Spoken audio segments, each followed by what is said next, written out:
didn't know what was happening to me. Thought I was gonna die. He kept saying to us, I have no idea what this is.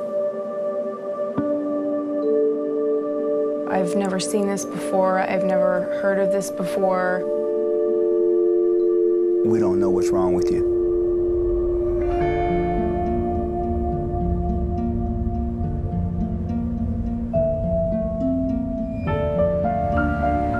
Dark and not seeing any light of recovery.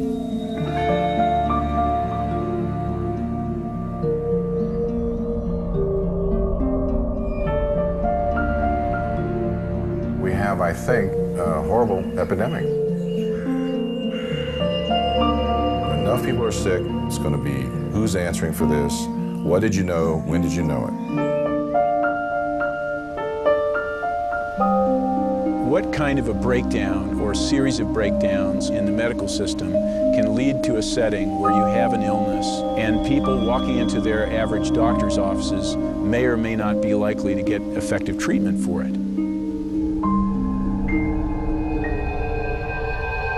I would never have thought that a bacteriological infection producing the havoc that it produces can become so politicized. The truth can be so brutally distorted.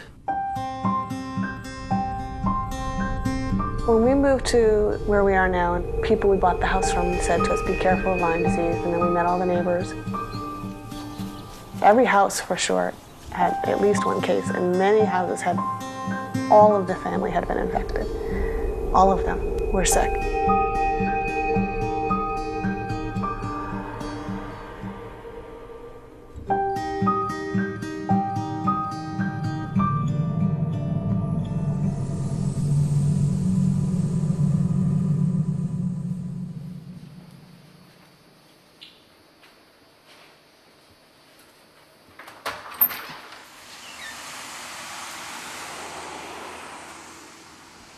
Are you able to stand up, honey?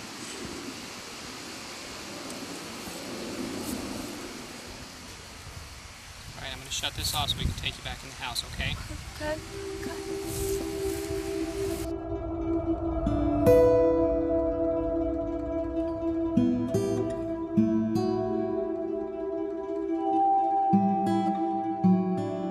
All the articles basically state that this really isn't that big of an epidemic and that it doesn't really do that much to your body, and that it's just a very easy, quick cure. A couple weeks of antibiotics and you're good to go.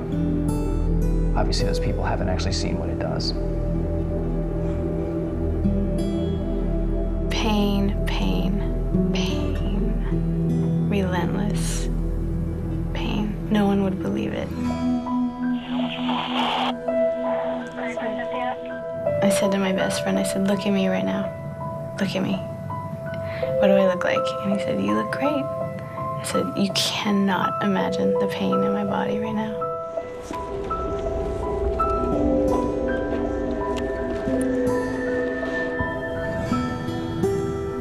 My case was sort of cut and dried. A, I was a park ranger. B, I knew exactly when I was bitten and I saved the tick and brought it to my doctor. C, I had a red rash. And D, I had a rather classic case of neurological Lyme disease with all the usual trimmings. But I brought all that to the doctors, and it took 5 doctors to figure it out. I don't think you're sick. I don't think there's anything wrong with you. Everybody's telling you it's in your head. You know it's not in your head. We don't think there's anything wrong with you. There is nothing wrong. We've done your labs. Your labs are fine. You're fine. There's no medicine for someone like you. You're an attractive girl, and obviously you don't feel like you're getting enough attention.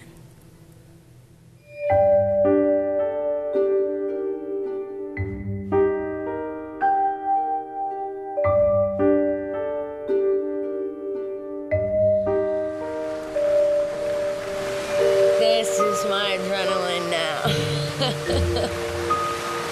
So if you want to see me get worse, I'll just do one length, not even a lap. Half a length. I'll have to be hauled out.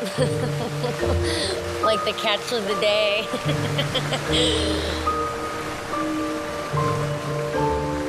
She's become very, very good at hiding symptoms.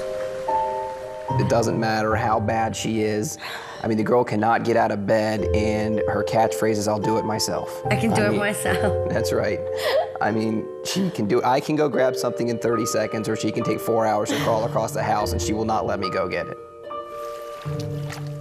I know what my bad days are like, and I do my best to try to prevent them. So to know that I could get worse, that's not something I'm looking forward to.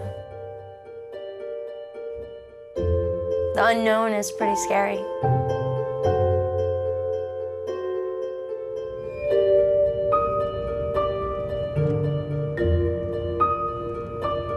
I live on the west side of the northern Sierra Nevada in California.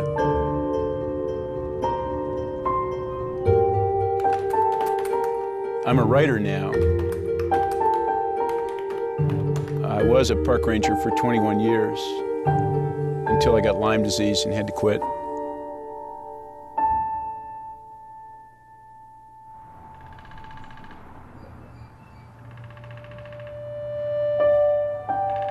It began with profound fatigue.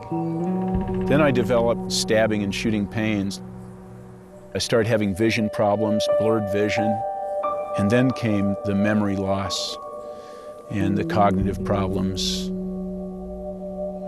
And once I drove to my office, a place I'd commuted to for 13 years, and stopped on the way home and called my wife on the cell phone and told her that I wasn't sure I could find my way home. I just wasn't in good enough shape to drive. Couldn't remember how to do it.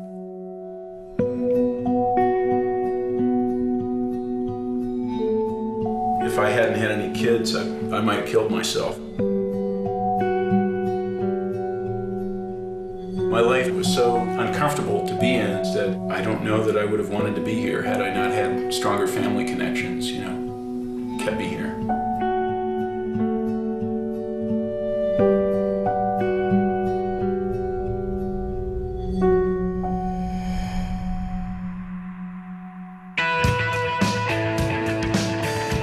I'm an event producer for U2 shows on tour. I get to do the VIP parties for all the band's guests. I've loved this band since I was a kid. I mean, I had the freaking personalized license plate.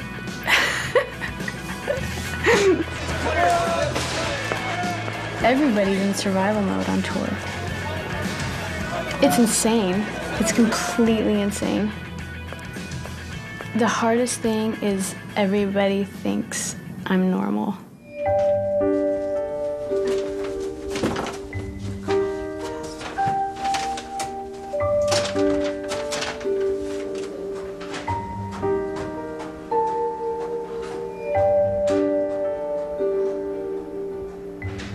At home, I was in bed feeling just so sick and just searing pain. It got worse and worse, and I started having pretty bad neurological problems. I got to the point of just do or die, just go for something instead of sitting in my room, rotting in my bed.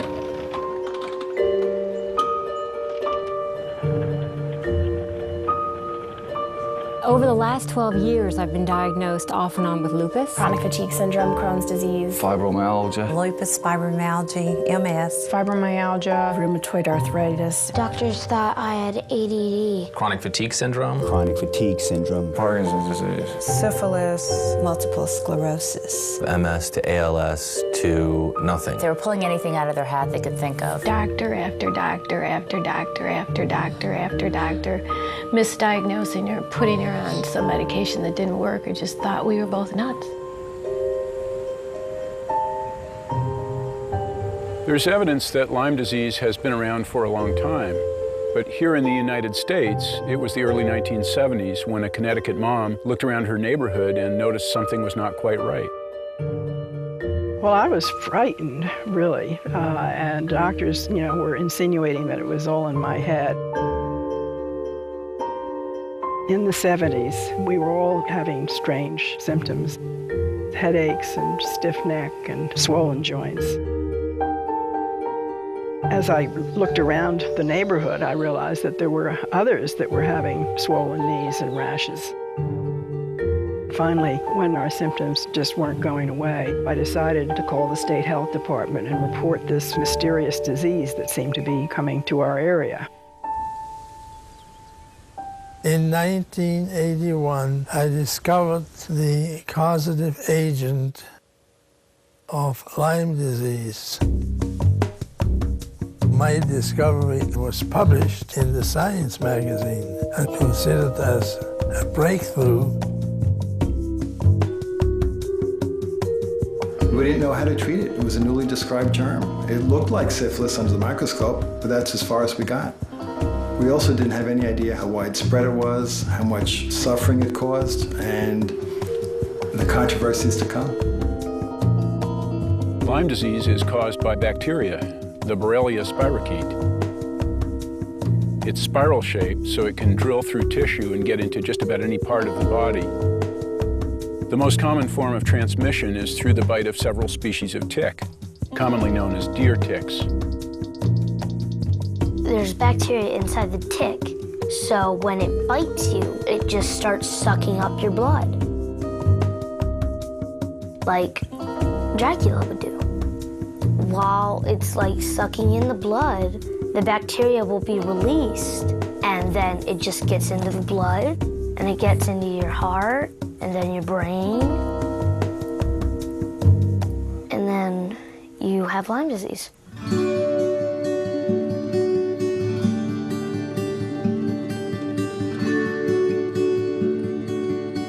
It seemed like for everything that I'd read about it that it was harmful, there was always something I'd read about it that said, oh, no. It's actually very easy to cure. Well, when I saw this doctor, you know, he said, you've got a long road ahead of you. I'm Mandy, take you, Sean. To be my husband. To be my husband. To have and to hold. To have and to hold. In sickness and in health. In sickness and in health. To love and to cherish. To love and to cherish. Until death do us part. Until death do us part.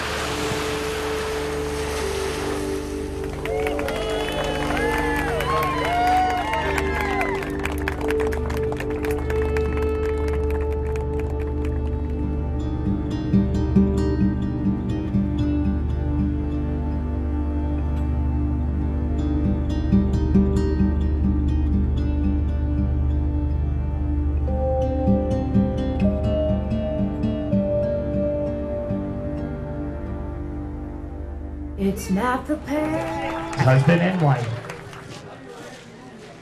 that excites me.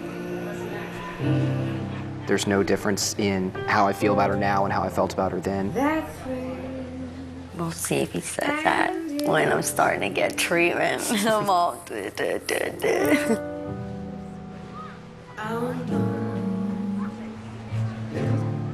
It's just the nearness.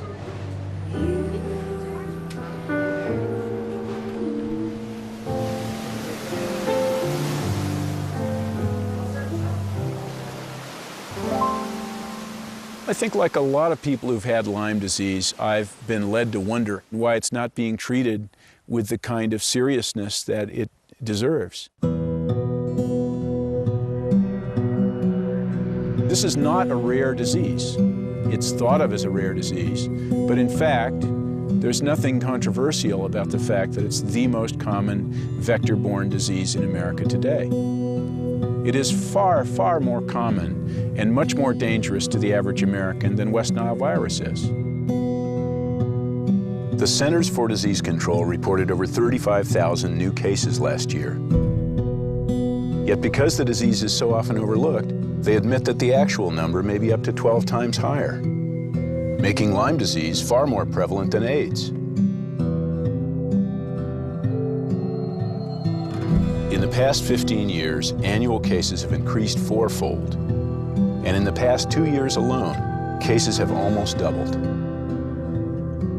The number of cases of Lyme disease went way up in this country last year, up by 41% to be exact. A record number of Lyme disease cases have been reported in the state of Maryland this year. New cases of Lyme disease are up 50% in Massachusetts. The CDC admits there are at least 10 times as many cases out there. The entire neighborhoods and whole families are being debilitated by this infectious disease. Health officials are now calling it an epidemic. I think there are hundreds of thousands of people out there who have Lyme disease who have no idea they have Lyme disease. There are doctors out there who aren't looking for it. He just kept saying, you don't have Lyme. You don't have Lyme disease. You don't have Lyme. He told me that there was no such thing as Lyme disease in North Carolina. Lyme disease doesn't really exist in Tennessee. You can't have Lyme disease because you haven't been to these areas in Long Island or this area in Connecticut. I've been told it isn't Lyme hundreds and hundreds of times. Are you sure you have it? How do you know you have it? Why do you say you have it? He slammed his fist on the table and said, "Don't talk to me about Lyme anymore." It is a national health crisis that is completely and totally being ignored and squashed. What is going on?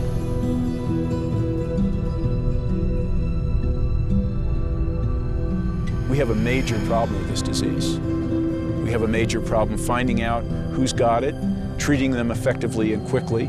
It's far more expensive to treat in late stages and less effective than it is early. And yet we don't respond early enough with many of the patients, and many of them get to late stage and they're sick for the rest of their lives.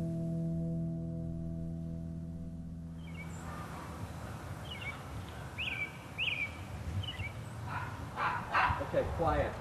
No barking. No barking. Okay.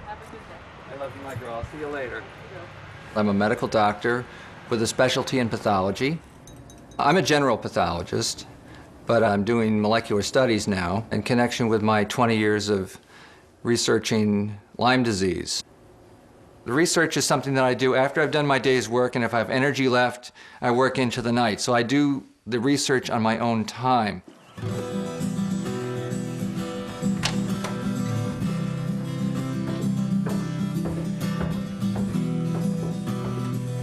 Okay, hi, Travis.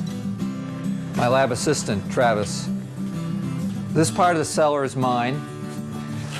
The rest of the cellar is for other things in our life, like Christmas ornaments. This is my microscope. I've owned this for 20 years. It's a research microscope. My work is building bridges between what I can see under the microscope and what is going on in the human body. The orthodox, conventional view is that the bacteria that causes Lyme disease doesn't stay around very long inside the human body. That will be disproven. And we will enter an arena now where long-term chronic infections will be embraced by the medical community, and the patient will benefit. Ellen McDonald is doing frontier research about the role of Lyme disease, Borrelia infection in neurological illnesses. And he's doing it against substantial resistance in the traditional academic community. I'm one man working alone, and there is great skepticism that my work has meaning. And I'm working hard to get some evidence to say that there is some meaning. And time will tell.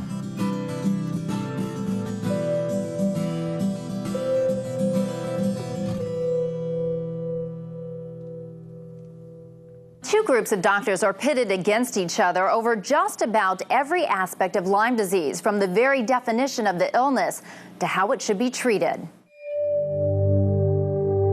At the present time, the traditional medical community believes that there is basically only an acute form of the disease that is characterized in a soundbite as hard to get and easy to treat. For 10 or 15 years, there has been a second group of Lyme doctors that say, no, that's not true. Lyme disease can be a persistent chronic illness with many different symptoms. So the question that is posed at the present time is, does chronic Lyme disease really exist?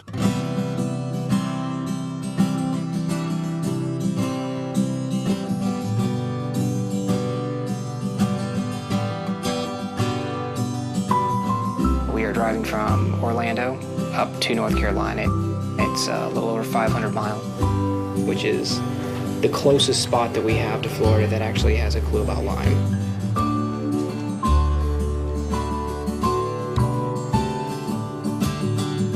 My biggest fear is that treatments would be unsuccessful. She could continue to have a downward spiral. Neurologically, she could have things that are irreversible.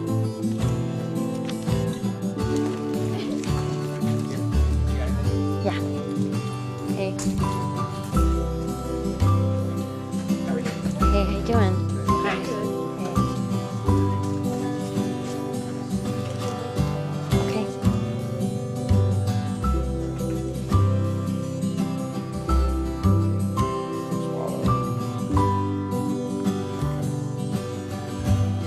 While we're optimistic that Mandy will steadily improve, I'm skeptical that it's going to be smooth sailing. She's so fragile, and her central nervous system is so irritable. It doesn't take a lot to set her off. We have to figure out what's the best way to treat you intermittently, to get you to the best place so that your immune system is more in charge. So that's a tricky business. He said, well, we're going to have to do 6 to 8 months of antibiotic therapy. We'll have to put a catheter in, to your superior vena cava, and then you're going to probably get worse. So I said, well, by worse, do you mean like emergency room worse? And he said, yeah. Let's just do one at a time. Let's do this one, and this is as needed, right? Lorazepam, and here are your supplements, that's fine. These are all fine. What I sense is that we're at the beginning of something that's going to be huge, just like I had that feeling in 20-some years ago with HIV. I've been seeing people from all over the country. They're sick, they've got a complex illness, they're being ignored. It's going to be an explosive area of medicine, and we're going to learn a lot about chronic illness. And I think that's going to help healthcare in general tremendously.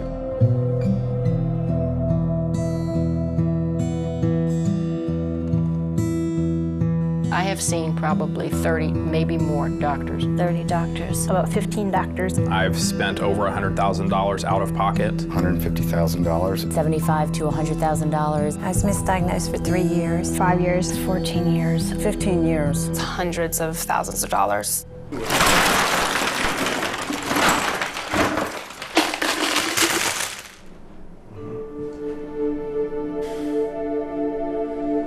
I'm guessing that my case, which could have been controlled with probably a single bottle of doxycycline, at the time I was bitten, probably would have cost something like $25 or $50 total, plus the doctor visit. As it is, I'm guessing that my case is now amounted to $75,000 to $100,000. My concern is that the majority of the patients that I see here in this office, this very office, who come to me because they've been treated for chronic Lyme disease, is that they don't have any evidence of ever having had Lyme disease once. Ever. Not now, not a year ago, not 5 years ago. They didn't have the rash, they never had a positive blood test, they never had anything. You see, class, my Lyme disease turned out to be psychosomatic. Does that mean you're crazy? No, that means she was faking it. No, actually, it was a little of both. I was originally told at the very beginning that I had a very deep psychological problem. They were telling me it wasn't real. They said I needed to see a psychiatrist. You need to see a psychiatrist. He told me, no, it's not Lyme. You don't have the rash. You are depressed. You're faking it. You need to get mental help. You're a teenager, get up and walk. She doesn't want to go to school. She's just depressed. You think you're crazy, but I'm not. I know I'm not crazy. This thing screws you up big time. Tally-ho. Let the drag begin. Well, where we are now is a town in Cape Cod, and Cape Cod is considered to be endemic for Lyme disease. Oh, I'm good. This is a male deer tick that we picked up from the ground on our very first 30-second drag. This is a deer tick nymph. This is the second stage. They'll feed on a host for 5 days, maybe, and that's how Lyme disease is transmitted. It just doesn't seem possible that this poppy seed-sized thing is going to make you bedridden, possibly for the rest of your life. Now we're trying for a deer tick female. That'll complete the trinity. And here we are. The trinity is complete. There are 2 females. Let's call them Thelma and Louise. And they're on the hunt. Oh, there's another male. There's another nymph. We got another nymph. So our odds of getting Lyme disease here are going up. Despite years of education, the incidence of Lyme disease has been raised by 40% from last year. It's only going up. This is all tick habitat, everything we're driving by here. And Lyme is turning up in states where it's never been known. I mean, I grew up in this part of the world and we didn't have a problem with Lyme disease that we know about. I'm convinced that in the long run that what we're going to learn is that we're seeing a process of ecological change.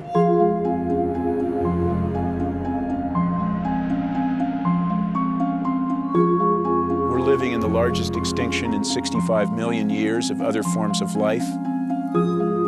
While many species are dying out, viruses and bacteria are finding new opportunities. Warming climates, jet travel, and human expansion into wildlife habitats are favoring diseases that jump from animals to people. Diseases we're not prepared for. It's possible that years ago the patients were only getting pure Lyme disease, and this might explain why the literature, there's such a disparity, where some people say, oh no, Lyme doesn't look like this. What we're now seeing is these ticks are containing multiple organisms. They're not just containing Borrelia burgdorferi, the organism that causes Lyme, but they're containing Ehrlichiosis, Babesia microti. It's a malaria-like organism. When you get Lyme and Ehrlichia and Babesia and Bartonella henselae, cat scratch fever, and Mycoplasma fermentans and viruses, the immune system gets overwhelmed. I'm not sure years ago all of these co-infections were present as they are now. Now the patients who are coming in to see me are multiply co-infected. They're much, much sicker, and it's because it's no longer just Lyme.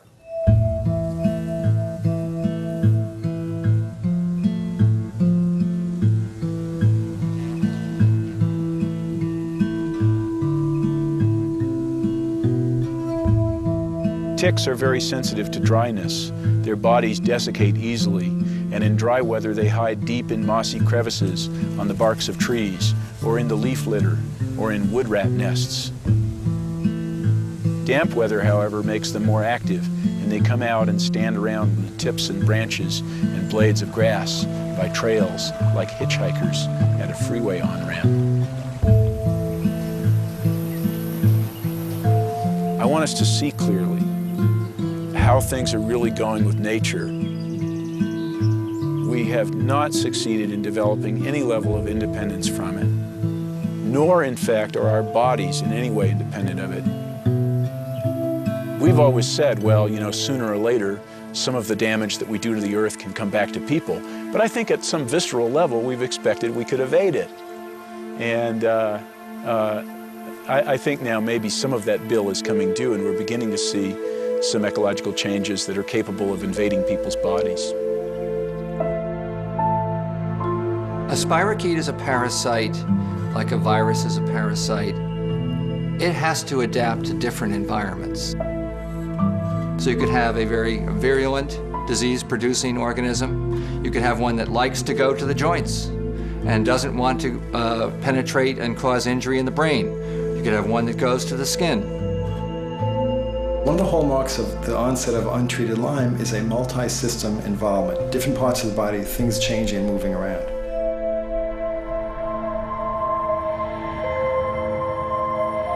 You might have a few weeks of body aches, and then you might have a few weeks of headaches, and a few weeks of real profound fatigue, and a few weeks of confusion.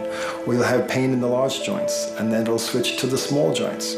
And then, you know, you're going to a neurologist, then you're going to a bone doctor, then you're going to a stomach specialist, then you're going to a counselor. And they get labeled as being crazy. Severe headaches. Cognitive problems. Fatigue, headaches. Cardiac arrhythmias. It hurts on my foot. Joint pain, I have arthritis. I'm tired. I hurt. Involuntary movements. Brain fog. I lost the use of my right arm. I became dyslexic. I had hallucinations. Blurred vision. Light sensitivity. It's a long laundry list. The tests for Lyme disease were developed more than a decade ago. They were controversial back then, and in all this time, no better tests have been approved, even though almost everyone agrees there are problems with the current tests. About 50% of people who actually have Lyme disease are negative in their test results with existing methods. If you're unlucky and you have real disease, but you test negative, your disease is still real and you still require treatment. The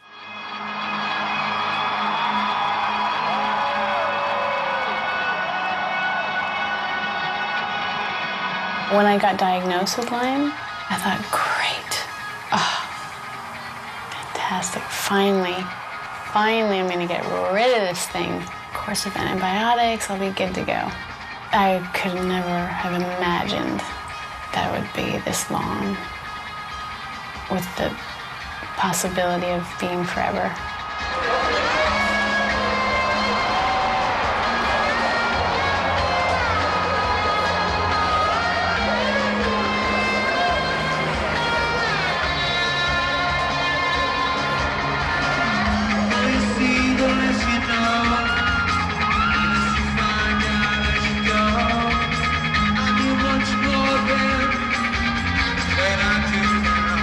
Go for Dana.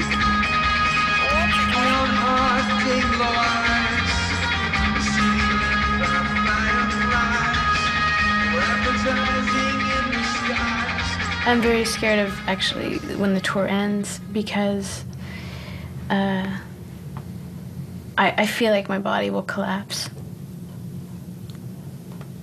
I'm a little afraid. You know, I'm definitely going on adrenaline, and the pain's getting worse and worse, and I'm getting, you know, more twitchy neurological things. This is a brilliant distraction.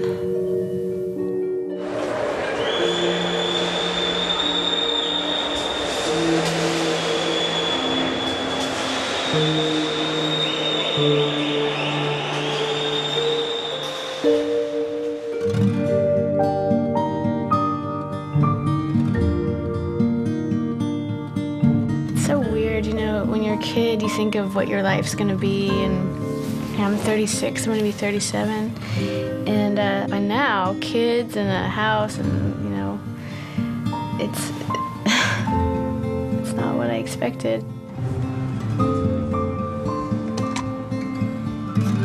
Lyme pushes you to the point of, what do you want?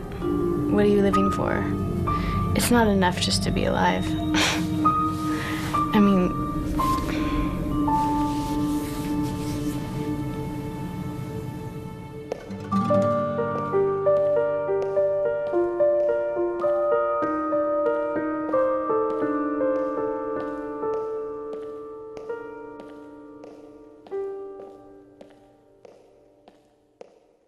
This is the height of the season for baseball, summer vacations, and Lyme disease. The disease is now being reported in almost every state, and it's reached epidemic levels in some parts of the Northeast.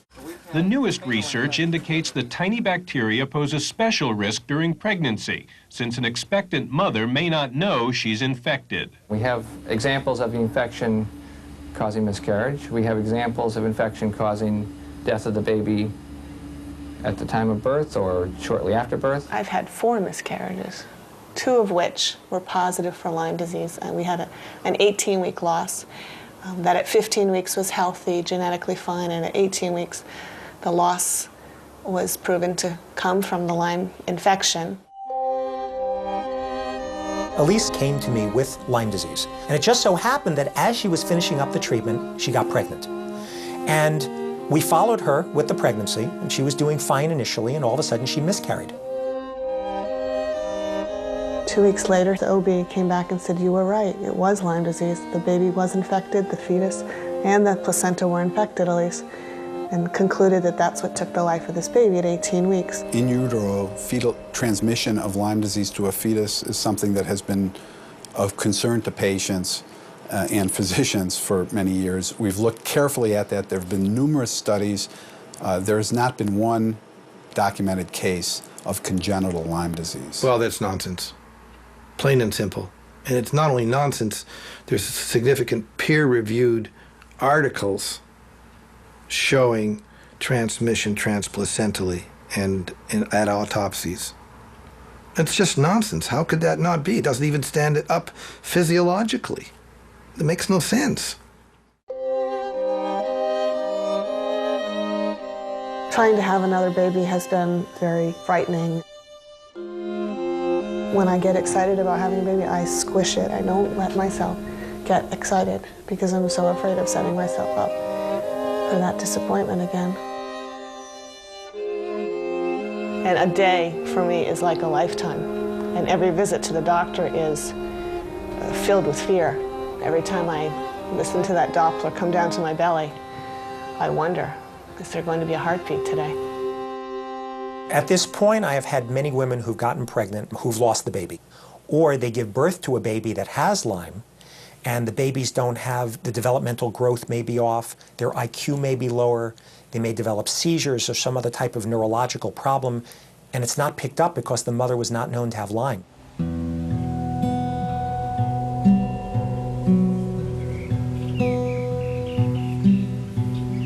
You can't imagine this. How could you? You just can't.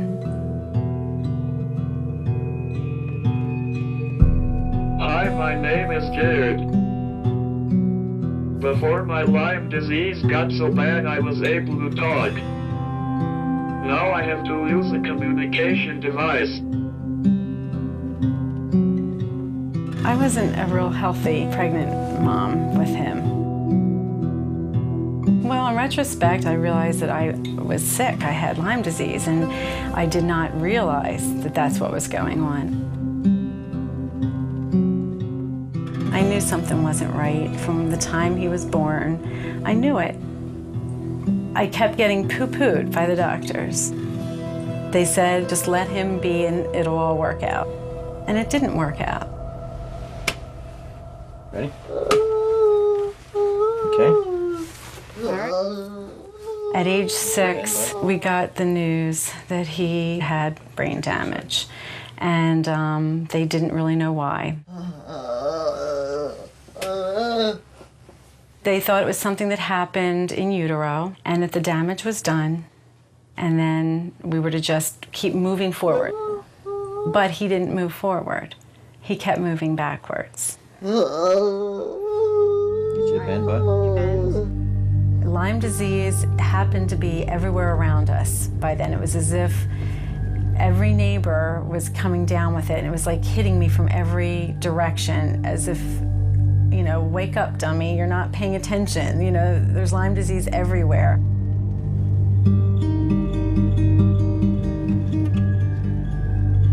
There's a gentleman who lives right up on the hill up here, and his previous wife passed away. She had Lyme disease, and now he's remarried, and his new wife has Lyme disease. This man here was very ill from Lyme disease. In the house over here to your right, those people had it, and same with the lady that lives here. She has it. I put a lot of faith in the doctors. I believe them. I want to just shake them and say, how many more kids are you going to let go untreated because you're not recognizing what's happening here? I've never seen a child who's had late-stage neurologic Lyme disease. We just don't see late neurologic disease in children.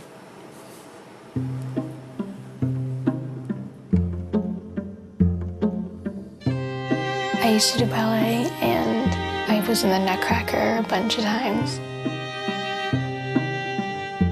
That time of year was always really crazy and running around, going to rehearsals and stuff, but I loved it.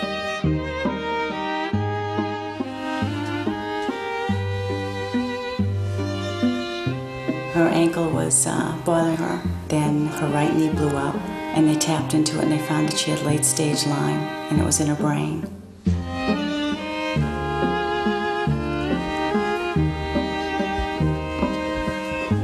She just went downhill very fast. All of a sudden, she couldn't pick up a knife, pick up a fork, couldn't write with a pencil. And this all transpired in the time frame of overnight. They insisted that she's making it up and that she was going to have to go on psychiatric medication if she didn't stop it.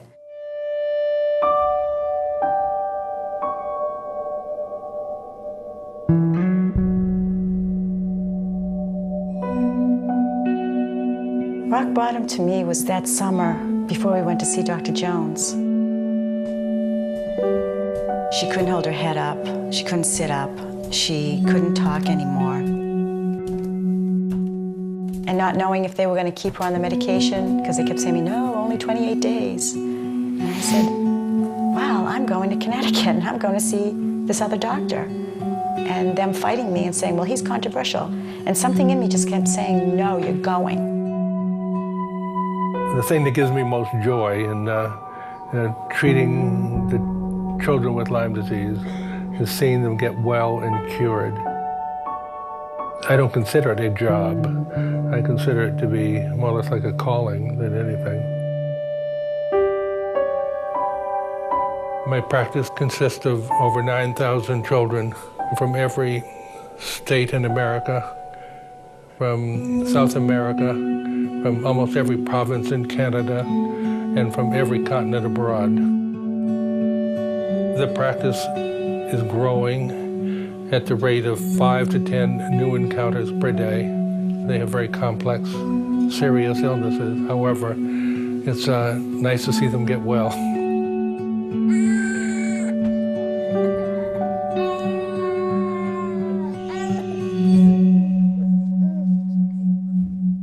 Some of the Lyme literate physicians are practicing medicine that is widely outside of the standards of medical care.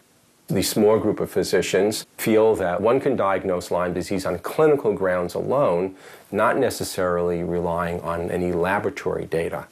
And then furthermore, long-term antibiotics are the right treatment. That has never been shown in any double-blind controlled randomized trial. I've worked here for 8 years, and I've seen many patients come and go, and I've seen the success he's had in his treatment regimen. Yes, we do treat aggressively, but I think that's what works. In a way, it's like the perfect storm of diseases because of the timing of a couple different events in the history of medicine. 1980, the United States said it was okay for government institutions and universities to patent and profit from live organisms.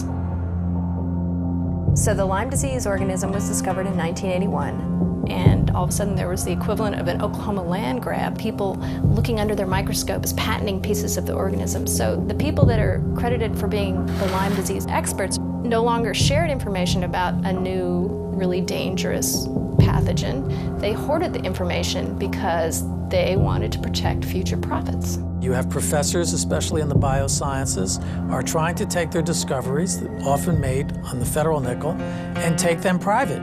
They patent them, they start firms. What's commercializable is driving the research agenda in too many cases, not what's medically necessary and what's medically useful. The other thing that happened was the rise of managed care. Insurance companies and HMOs realized that if they can get researchers in universities to define diseases and write guidelines for diseases a certain way, then they could help manage the escalating medical costs. And really what this means is the people who previously protected public health, so like the CDC, the Centers for Disease Control, and the NIH, and universities who didn't have any commercial interests, all of a sudden they were partners with Big Pharma, and their motivations completely changed. We no longer had oversight and checks and balances in our scientific system in the US. It was rife with conflicts, and just now, 20 years later, we're beginning to see what happens when you have unchecked conflicts in medical care.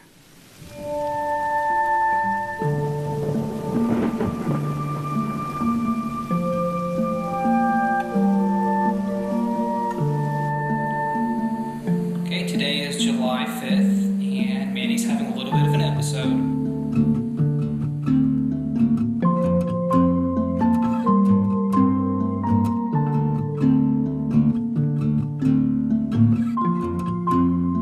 It's a feeling of being trapped within your own body. So it's like being wrapped up real tight like a mummy, so you can't move anything, and then having tape across your mouth, so you can't say anything.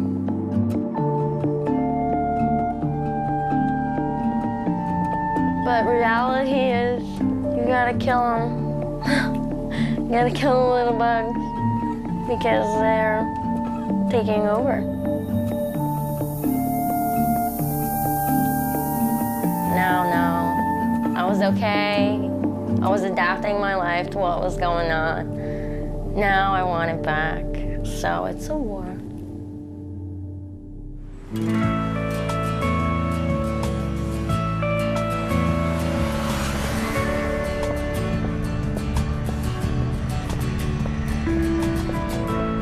It got so bad after the tour because I really did some damage. Wasn't willing to admit it to myself or anyone. I'm in Seattle, Washington to see Dr. Klinghardt, one of the foremost specialists on Lyme disease. This is great. I feel horrible. It's perfect. He's the one that I respect the most. He's the one that I trust. I've purposely not let myself fall into the whole trap of doctor after doctor and treatment after treatment because I'm waiting for the right one. You guys ready? Come back, guys. This guy.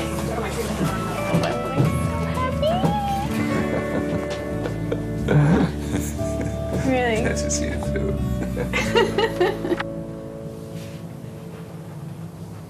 So talk to me first. Give me all the information I need to be a better doctor to you. So how do I explain 7 years of... Okay, so you've been ill for 7 years. Yeah. How old are you now? 37.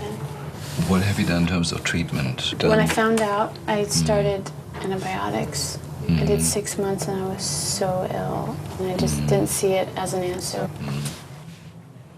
Lyme disease is one of the many microbes that has entered our system. And I feel as a physician that things are getting to a degree that's serious. We're watching other mammals die out and kind of think, well, I'm glad it's not me. However, as our environment becomes increasingly polluted, so do our bodies. And then we'll grow the bugs in us that are not compatible with human life anymore. So you have a tremendous amount of inflammation in the gut.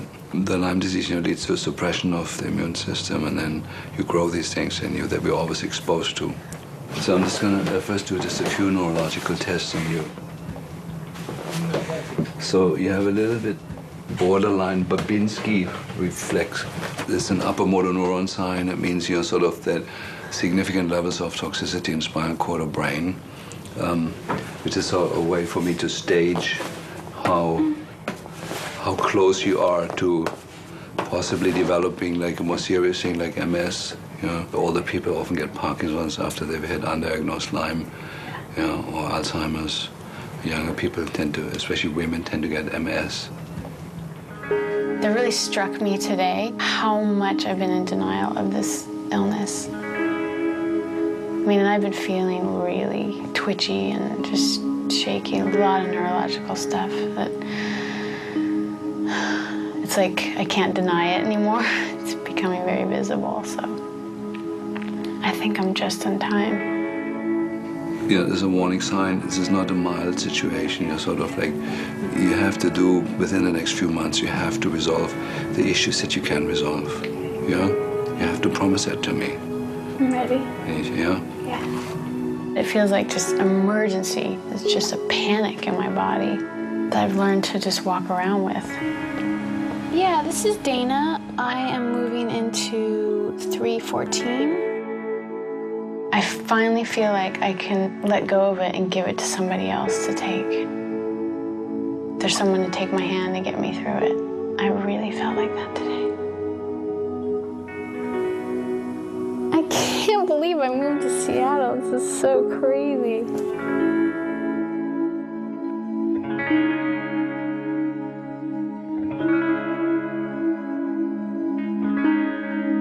The spirochete that causes Lyme disease is Borrelia burgdorferi and related Borrelia. The model that I have used to try to understand all of the possible things that Lyme disease can do is the syphilis model. Stokes, Modern Clinical Syphilology, 1945, W.B. Saunders publisher. It gets into every organ system of the body, and there are chapters on manifestations in the skin, manifestations in dead babies, manifestations in the bone, manifestations in the brain, and particularly dementia, because dementia and syphilis was general paresis, and general paresis is as close as you could come to a carbon copy of Alzheimer's disease. The diseases are exactly the same. If a spirochete, syphilis, could cause dementia, why couldn't the Borrelia spirochete, over a long, long, long period of time, cause Alzheimer's disease? I extracted DNA from 10 Alzheimer brains that came from the Harvard University Brain Bank. These are the Harvard brain DNA extracts in this tube. Using molecular methods, I was able to find the DNA of the spirochete, which causes Lyme disease, in 7 out of 10 of the Alzheimer brain specimens that we received from Harvard. That's incredible.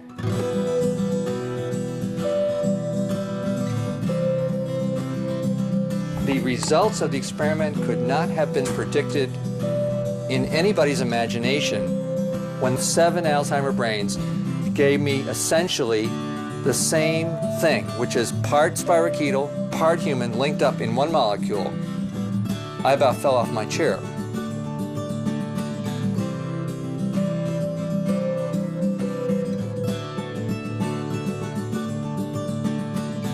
If my dream comes true someday, that will redefine the practice of medicine. That will redefine the lives of millions of people. Since spirochetes are the cause of neurodegenerative diseases and syphilis, could it be that this spirochetal infection, Lyme disease, is partly or wholly responsible for some of the neurologic degenerative diseases we face in this century? Alzheimer's, Lou Gehrig's disease, Parkinson's disease, multiple sclerosis. Those are named conditions for which no cause is now known.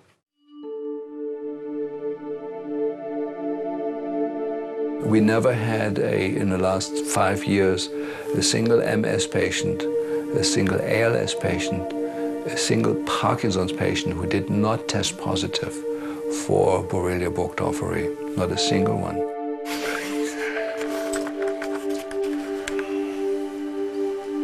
About 3 years ago, I became ill with the disease that was ultimately thought to be ALS or Lou Gehrig disease, and had prepared to die within about 2 years' time.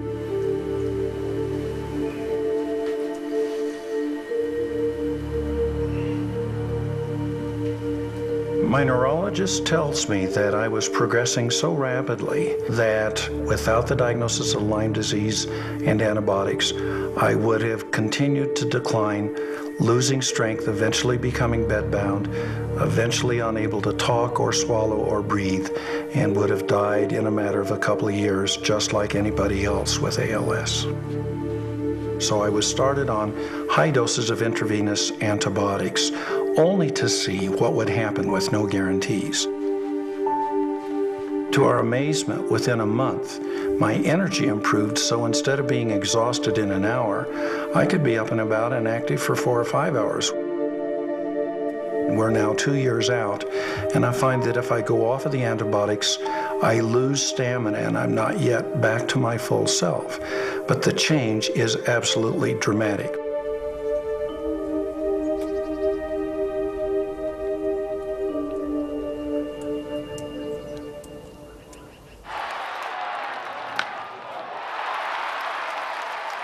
I said, I'm not getting tested.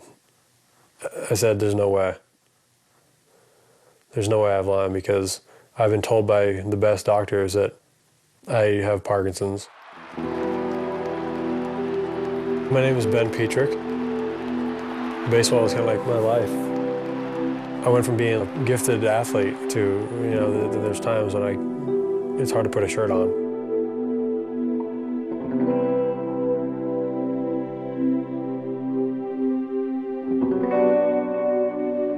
I've been out of the game now for almost 2 years.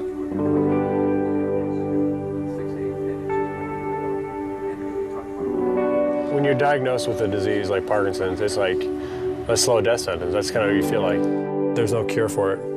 It's just kind of a slow deterioration of your former self.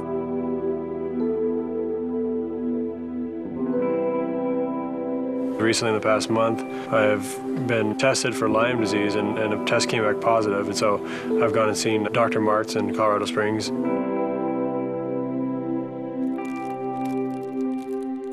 We're scared. My wife and I are sitting there going, do we want to do this? Because they're talking about sticking something in my vein that's going to go into my big artery, it's going to go into my heart. I'm going, what? So, I said to Dr. Martz, and Dr. Martz is phenomenal, and his story is just miraculous. And I said, should I do this? And he said, Ben, if you were part of my family, I would chain you down and not let you leave here until you had this done.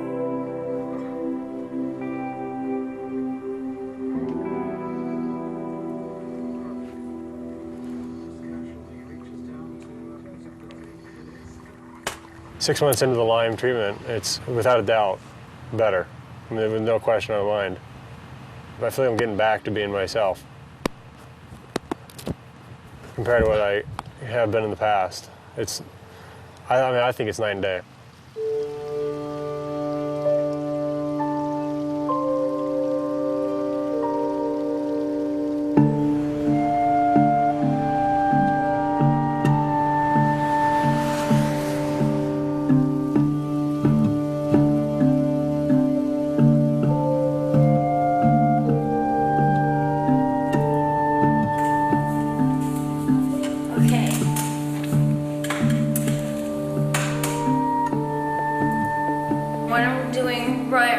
Right now is sitting in my wheelchair.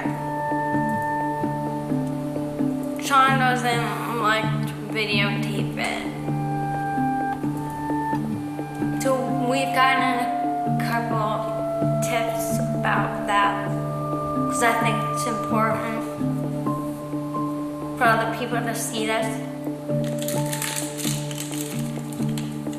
There are times when I feel like I need to get away.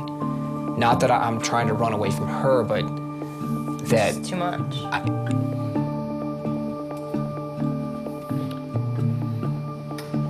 Sometimes I need to go and do the things that I used to do before this started just to feel like, okay, that life is still there. You know, I mean, just like her, That feeling's there for me too, and I just can't. I know.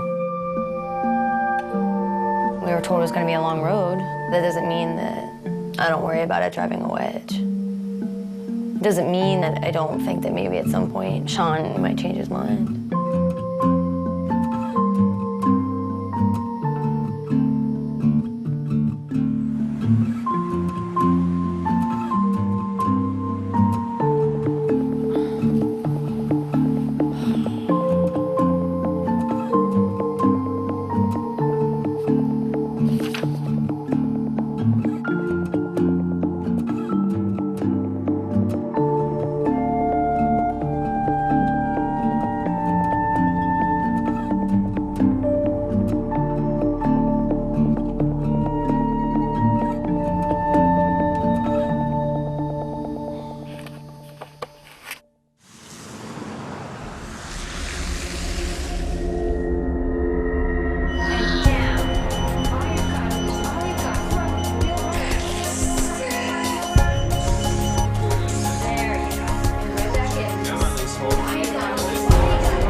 I'm extremely nervous about having this child.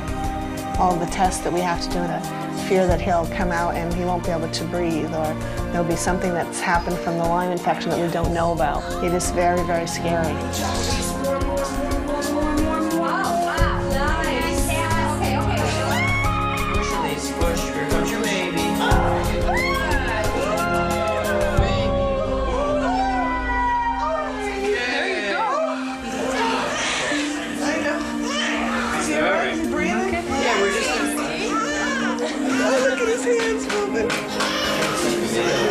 Sent us sample. Here.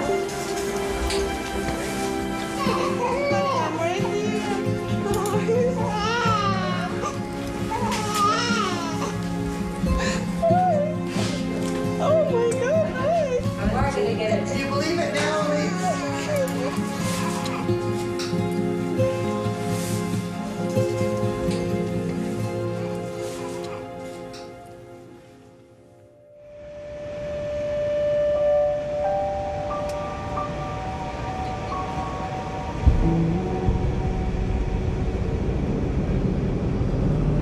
I would like to welcome you to John F. Kennedy International Airport, New York. The local time here in New York is 9:30 a.m. Well, here we are in East Hampton, New York, a place I probably never would have seen if I hadn't gotten Lyme disease. I've come here all the way from California to see one of the top Lyme specialists in the world. And I've been coming here for the last 4 years. Are you nervous riding with me? You should be. As a park ranger before Lyme, I was a highly competent person. What Lyme did to me is it sort of removed my ability to multitask. You know, I can sort of do one thing at a time if I really focus on it. See, we're not where we should be right now. Do you notice this? That's a really bad sign.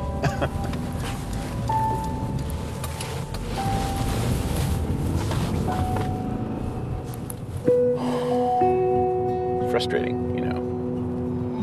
It's frustrating to be this far down the road. Now it's been almost 8 years, and to still be not back to normal.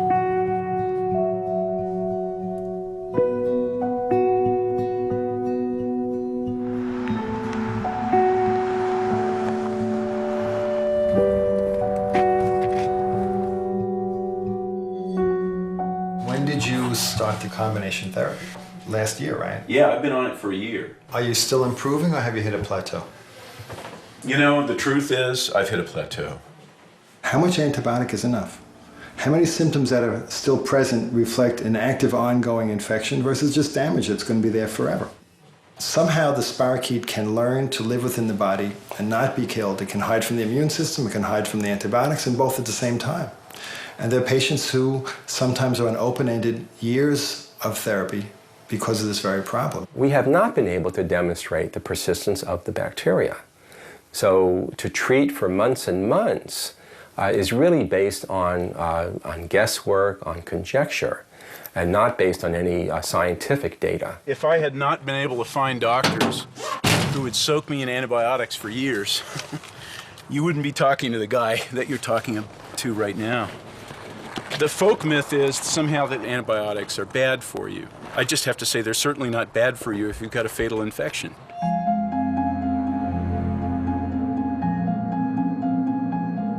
This disease, it's taken over my whole life. It's been a horrible journey. Every day driving home, I would think of driving a car off the road or something like that. I said to my mom, you know, it would be okay with me if I didn't wake up this time. I said, God, take me home tonight. It was not even a request, it was a demand. What's gonna happen to me? What's gonna happen to me? I don't wanna die. I am scared. I'm very sad because I don't know what to do. I'm going downhill, gradually down, down, down, down, down. The worst part is knowing that you're just not a normal person.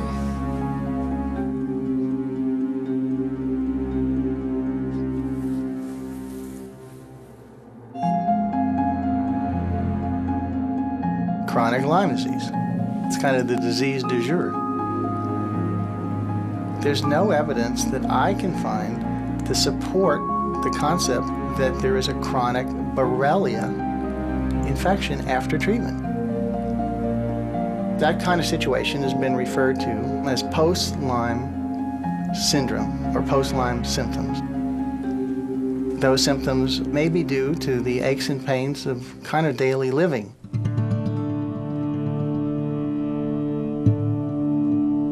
The Infectious Diseases Society of America just published their Lyme disease diagnosis and treatment guidelines, and it's been a huge disaster for the Lyme disease community. They say that Lyme is easy to treat and easy to cure. They're saying that 2 weeks typically will cure most cases of Lyme, and they say that chronic Lyme doesn't exist. If people have symptoms beyond 1 2 to 4 week dose of antibiotics, they have something else, and they send them to a psychiatrist or give them some pain meds or some steroids and send them away. If you look at the new IDSA guidelines, it's a very threatening document. It's very restrictive. So it almost was designed with a purpose in mind to restrict the treatment of Lyme. A handful of people are pretty much the gatekeepers for information about this disease. Out of 400 references that they posted at the back of the guidelines, half of them were based on articles that the panelists or people in their labs had actually written. So it's not like they went through and looked at the whole body of Lyme research to come up with the best recommendations. They looked at a small group of articles, about half of which were written by themselves. These guidelines are based on the best scientific evidence that from more than 25 years of study. It completely ignores a worldwide body of literature that is in contradiction to what they're saying. We're not going to ignore good science, but the science isn't there. We had begun deliberations, and we were going to go over the late and chronic stage. We never got to discuss late and chronic Lyme disease. There seemed to be pressure from the IDSA to put out something, even though we couldn't agree. So what happened was, Dr. Wormser did take over the chairmanship on the guidelines for Lyme disease, and we never met again. We just said, here are the guidelines, and you can sign them and agree or not. They're written in almost legalese terms, like this can be a document used in court cases, maybe against physicians, or maybe for insurance companies to justify cutting off treatment to their patients because these are the guidelines. Really, those guidelines reflected the idea of one or two people, but they've been misused by insurance companies who don't want to pay for treatments because that particular guideline says we don't know if chronic Lyme disease exists.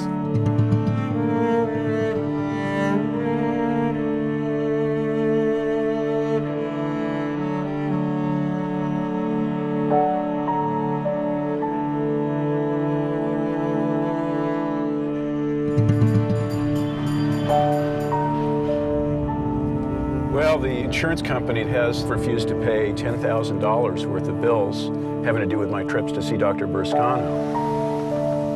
They have now required me to see another doctor. This particular doctor apparently is a fellow who works mostly for the insurance company. What he'll do will be to cite the IDSA position that there's no such thing as chronic Lyme disease to support a conclusion that the insurance company's already made about me. They don't want to pay.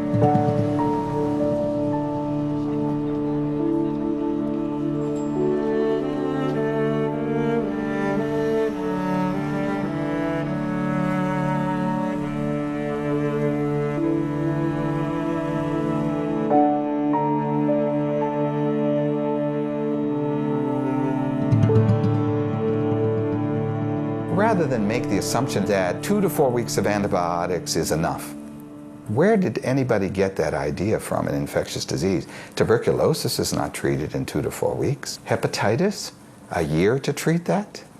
HIV, indefinitely. So we're not talking about new concepts. We're talking about concepts that have not been, for whatever reason, applied.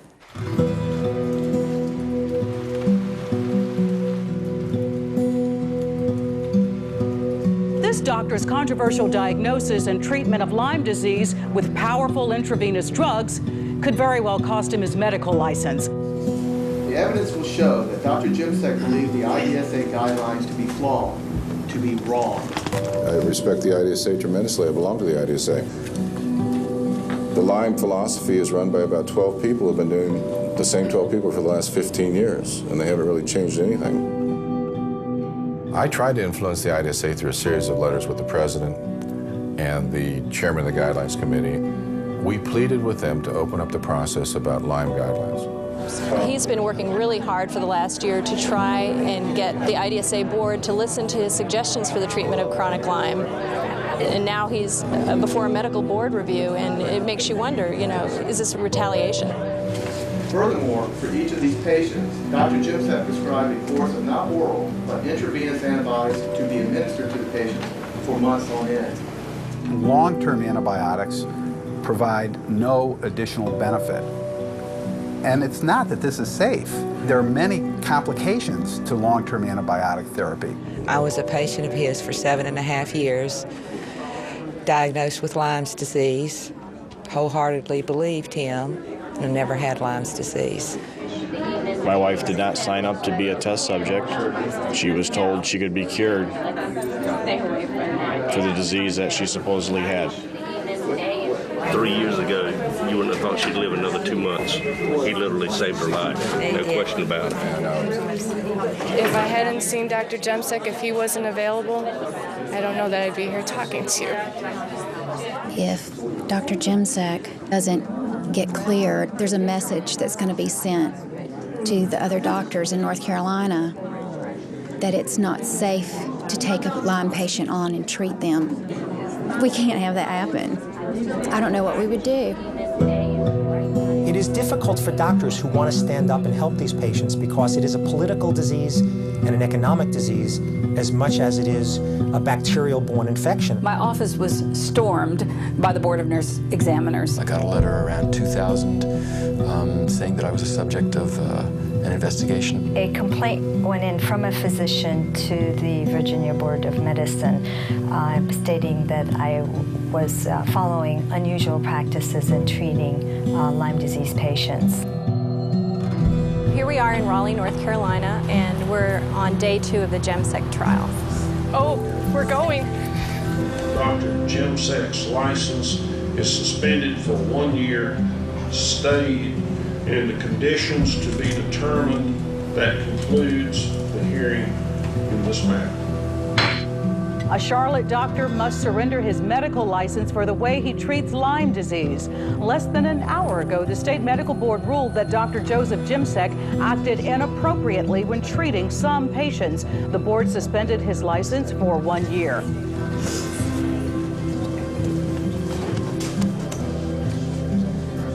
I thank you all. Thank you. Thank you. Thank you.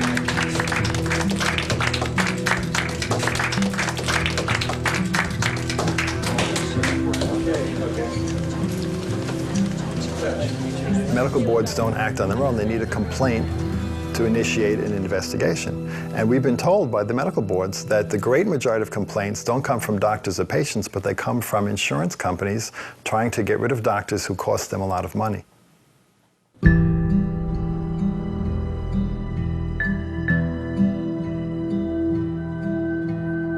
There has been for many years a controversy within the medical community about how best to diagnose and treat Lyme disease. We allege that Dr. Jones prescribed an antibiotic to a patient he did not know and had never examined. As a mom, my kids were sick. I left no stone unturned. I finally found somebody that recognized what their problem might be. It was treated, in my opinion, appropriately, and my kids are better now because of it. This whole thing is kind of ridiculous, I think. It was really nothing more than a witch hunt on behalf of my ex-husband. He called me and he said he was going to lodge a complaint against every doctor that I took the children to unless I agreed not to bill him for half of the medical care. How could my dad have done this? He used to go, "You don't have Lyme disease. Dr. Jones is just making it up so he can get money." And I thought, you know what? No, he isn't, because I was always sick. And then when he told me and my brother and my family that we had Lyme disease and we got treated for Lyme disease, we got so much better. Did you testify contrary to Dr. Jones's opinion in a criminal case in the last several years? Yes. Did you ever call him a nut in public?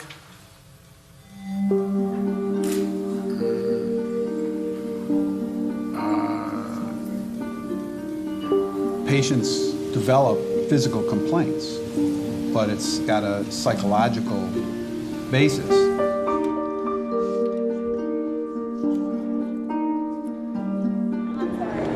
Dr. Jones is the best pediatric Lyme doctor in the United States. So the implications for me is that if my son's Lyme comes back, or if we contract it again, then you'll be taking away the one person that can truly help us. What kind of response would you get if this was a kid with cancer? Everybody and their mother would say that this is inhumane. Dr. Jones is not the heart of the problem. I think the opposition, they're going to use him as an example if they can. perhaps to frighten other doctors so that they won't want to get involved in care. I was reviewed by the investigators for 4 years. As long as I'm not too well known, it's okay to do what I do, but if I would become very well known or very outspoken, I think that I would probably lose my medical license. It got to the point where I would tell people, don't tell the office you're coming in because of Lyme. Just leave us alone. Just let's do our work. If you don't want to treat that stuff, that's fine. But you can't make it go away. It's not going away. Dear Lord and Heavenly Father, thank you for this meal and help it nourish our bodies and help us advance your kingdom. And just let the truth prevail from it, Dr. Jones, and help him help others. In Jesus' name, Christ, amen.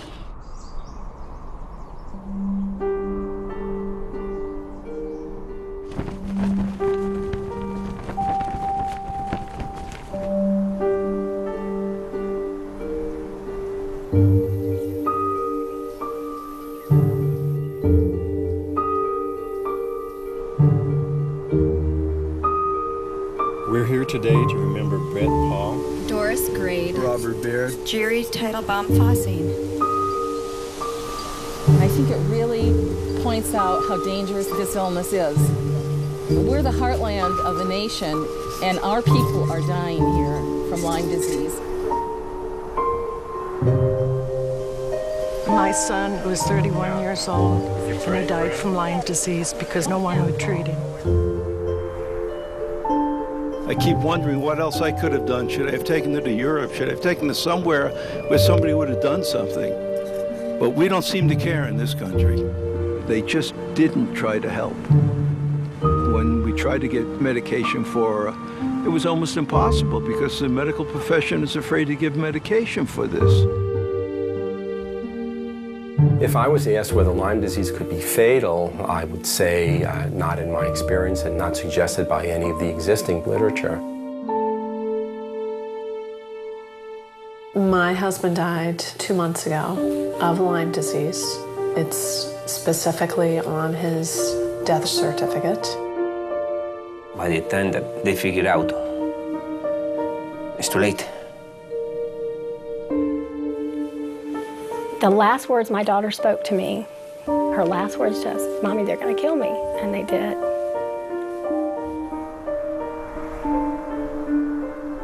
I am one of the many that will speak for her now. She shouldn't have had to die. I'm angry at the fact that there's nobody there to help me. I'm angry at the fact that this disease is being ignored.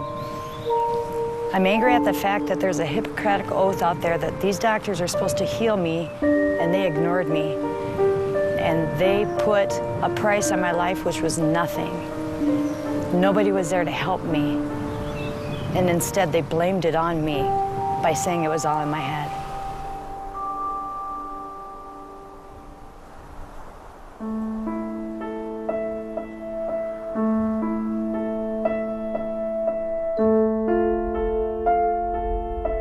We were having dinner, just, watching TV, and she started having a reaction.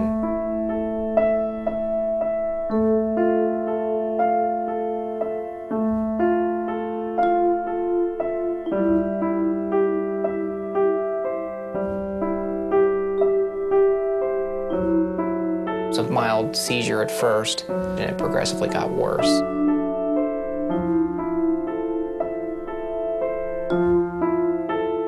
She was having a problem breathing, and then stopped breathing altogether.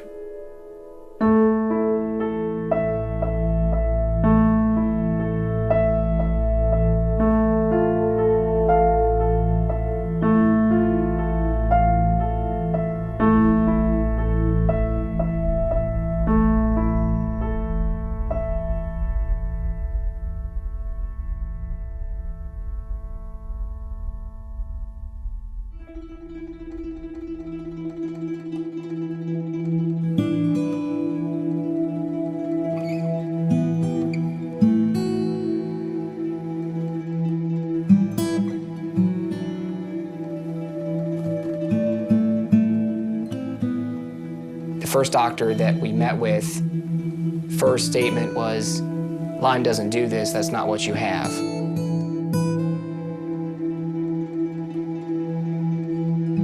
Three of the doctors all asked if she's seeing a psychiatrist because they all just assumed it was in her head.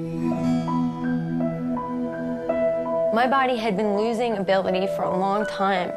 Cognitive function, physical ability to do things, and I'd been keeping it down, you know, working around it, adjusting my life. So, you know what? I don't want to hear it.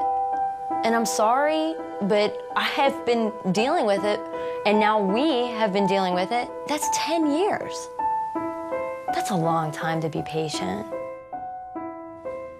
I mean, it's frustrating to hear doctor after doctor after doctor say either A, Lyme doesn't exist, or Lyme doesn't do this, or, you know, well, what you're experiencing isn't Lyme. It's almost like they've been trained or programmed that this is what they're supposed to say.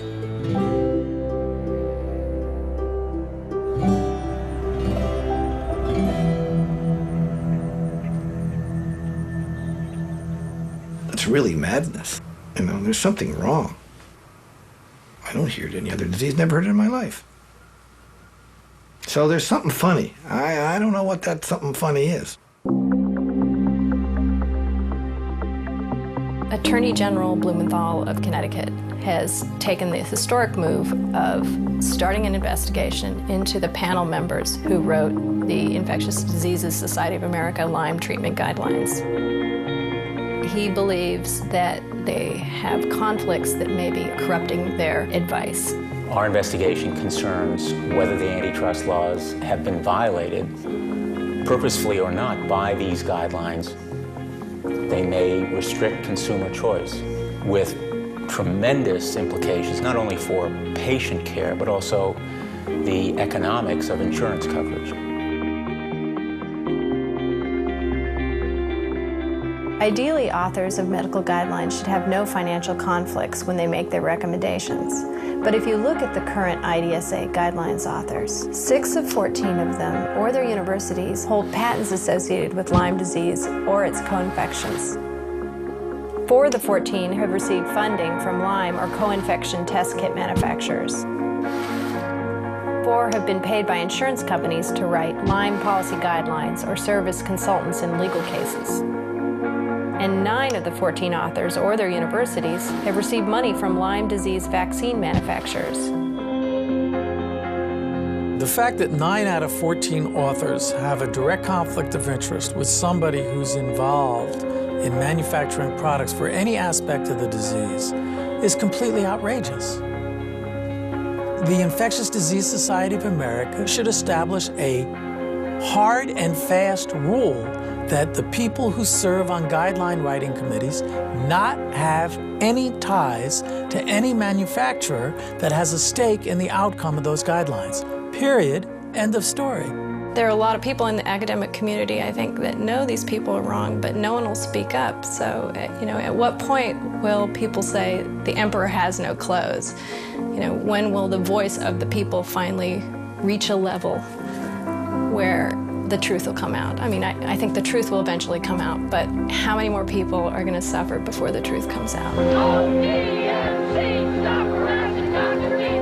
As citizens, we ought to be astonished and alarmed. Every year, it is thousands and thousands of people suffering. This is a total disgrace. Right to the IDSA. Chronic Lyme disease exists.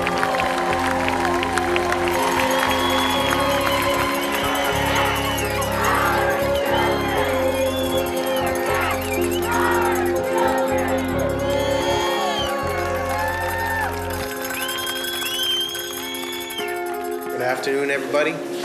Continuing hearings on the case of Dr. Charles Jones. He had their records, which did not confirm the history that the mother had given.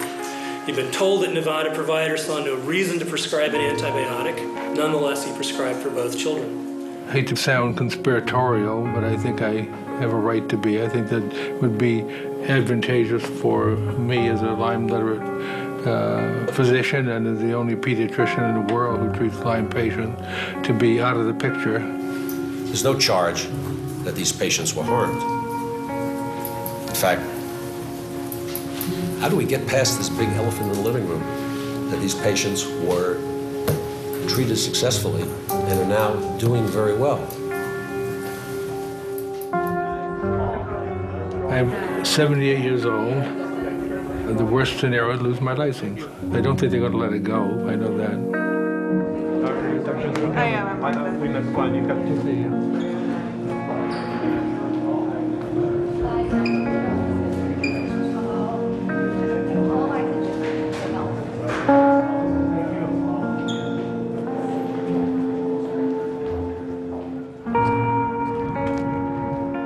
We all love Dr. Jones. He's like a father to me. If they succeed in taking his license away, I just don't feel that he's gonna feel like he needs to be here anymore. And that's very sad to me.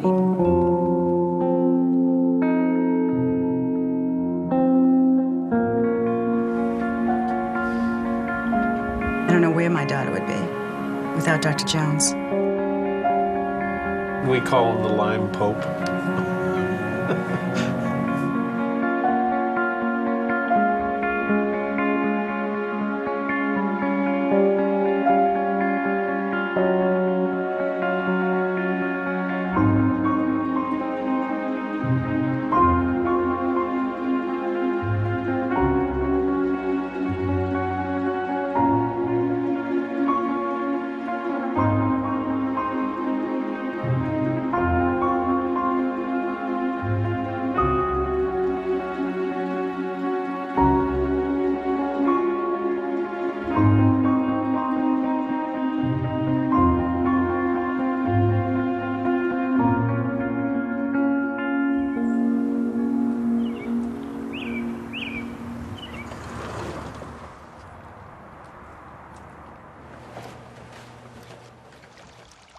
I was probably the 30th individual who had been called before a medical board for treating persistent Lyme disease. They decided to suspend my license with stay, which means that I was allowed to practice, but the damage was done. Within a few weeks, Blue Cross Blue Shield in North Carolina canceled our contract, and then they sued me for $100 million. Financially, I've lost essentially everything. I've lost my clinic. I've sold the building. In a couple months, I'll be closing the practice. They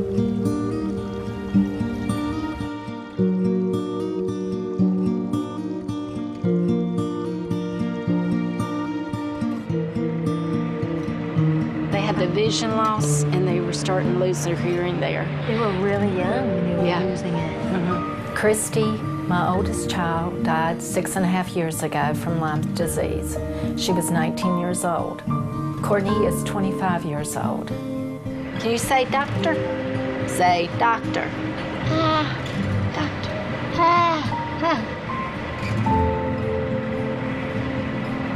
I'm glad somebody stepped in and helped you. That you found the right people. Yeah.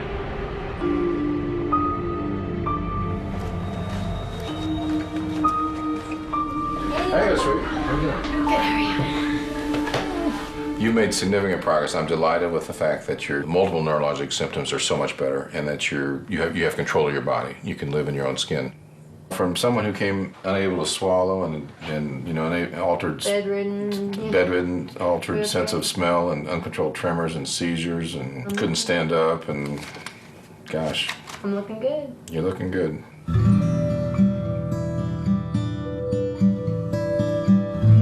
Well, my greatest fear is that, you know, like some of the couples out there who have Lyme, that both of us will be impacted by it and that he would have gotten it from me. You know, he's complained about a lot of aches and pains. I'm not old, but I'm getting older, and there's things that I'm feeling that probably happen to everybody. Like one of my eyes right now, I gotta go to a vision guy because one of my eyes is blurred out, and I've always had 20/10 vision. I mean, all of a sudden this eye, and it was like an overnight thing that suddenly I'm having issues with blurry vision on one of my eyes, getting headaches, which I account towards the blurry vision, but bottom line is... Mono-like symptoms. Goes horizontal, he's out. Just feeling lethargic. I won't tell you that it's not in the back of my mind that it is possible. Lyme is a distant cousin to syphilis, which is obviously sexually transmitted. Now, if Lyme were found to indeed be a sexually transmitted disease, it would change the landscape of the whole argument. The only way that Lyme disease is transmitted is through the bite of an Ixodes tick. We know about Lyme disease. It's something that we have a good handle on. That's really the bottom line.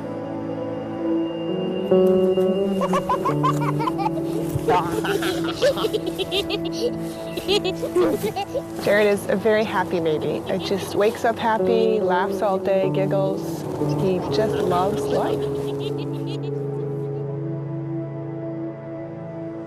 Jared's test came back positive for the Lyme antibody, which means he may be infected. He may end up getting very sick someday because of it. But we're very lucky right now. He's doing well.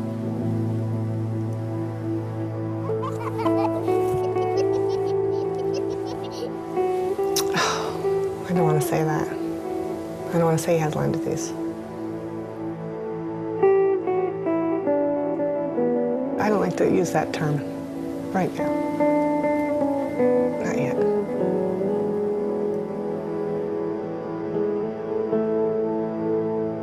The controversy in Lyme disease is a shameful affair because the whole thing is politically tainted. Money goes to people that have, for the past 30 years, produced the same thing. Nothing.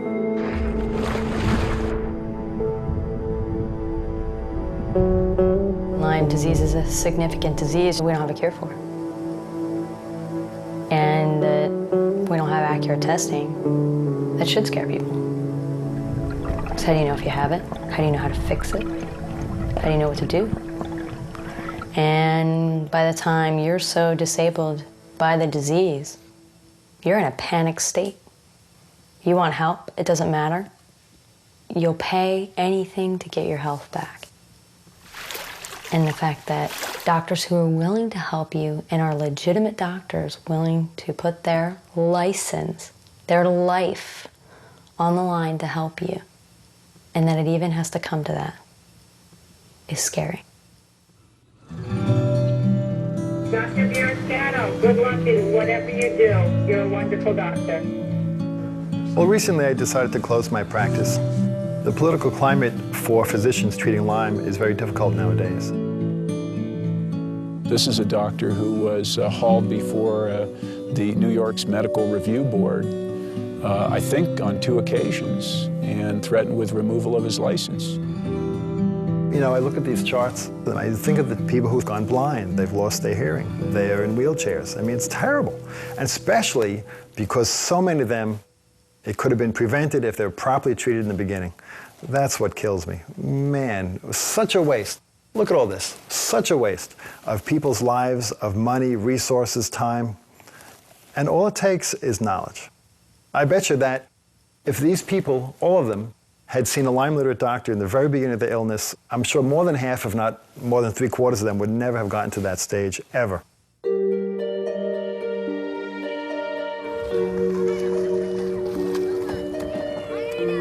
Lyme can go in so many directions. There's the people that are hit really hard, that are actually crippled and handicapped and very visibly ill. And then there's people like myself that, you know, are invisibly ill, like the Walking Dead. Now there is a possibility of getting my body back. I'm feeling the best I've felt probably in years. I feel like my brain is back. I have more energy. You know, I feel much clearer. This is the first bit of hope I've had. Real hope, and for this whole time. It's almost like I started building a bridge to the other side, and I'm kind of was going that way. And now I'm looking back like, oh, I'm gonna go walk back into my body and start again. It's daunting.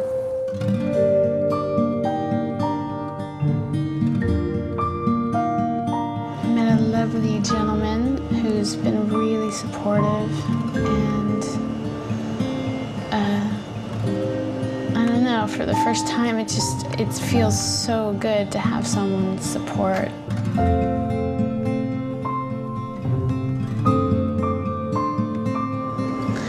I don't have to go it alone anymore.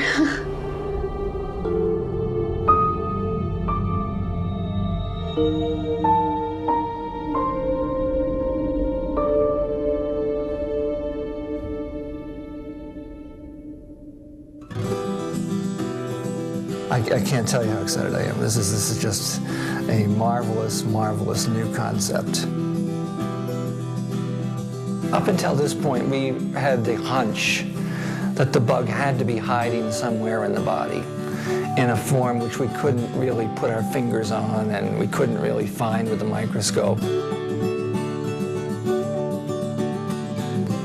One night as I was looking at the culture of Borrelia, I saw a large colony of organisms protected by a gel-like substance.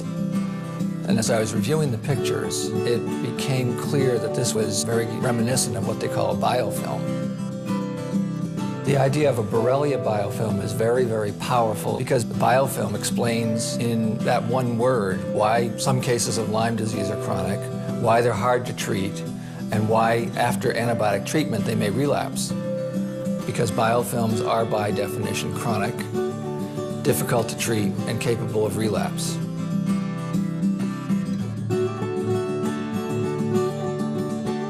It's absolutely revolutionary. The major medical journals have published that chronic Lyme disease is not real and it's a psychosomatic condition. The biofilm model dismantles that entire argument.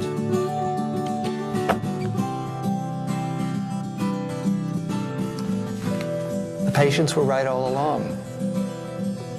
It's a great opportunity to say, aha, they were right. And they were right. They were right.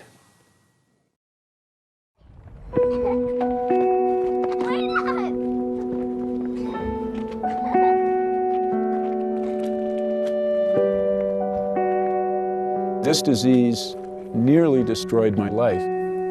It got really bad. It got really bad.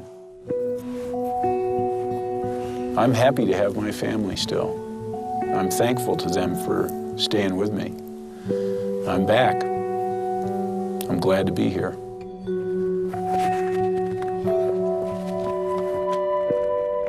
If I'd stopped treatment after even the first year, I never would have made it anywhere close to where I am now. Mind you, I had to fight for what I got. In the current system, I get maybe a month of treatment, that's it. Everything you have is what you're going to have for the rest of your life. And yet all the improvement that I've experienced happens after the third year of treatment. And then there's the phase where I start to get my life back. And that's the phase I'm in now. And it's like magic. I'm so glad to be here. I can't even say.